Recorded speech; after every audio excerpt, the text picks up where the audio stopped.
Sakitnya. Nak tunggu-tunggu ni. Tak apalah, bolehlah. Mahu turun ke?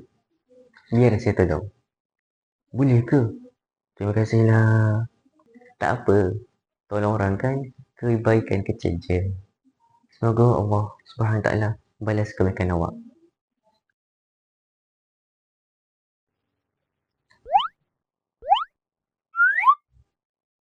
Awak ni tadi ke? Ya, saya. Saya masih ingat kamu. Terima kasih ya sebab tolong saya tadi.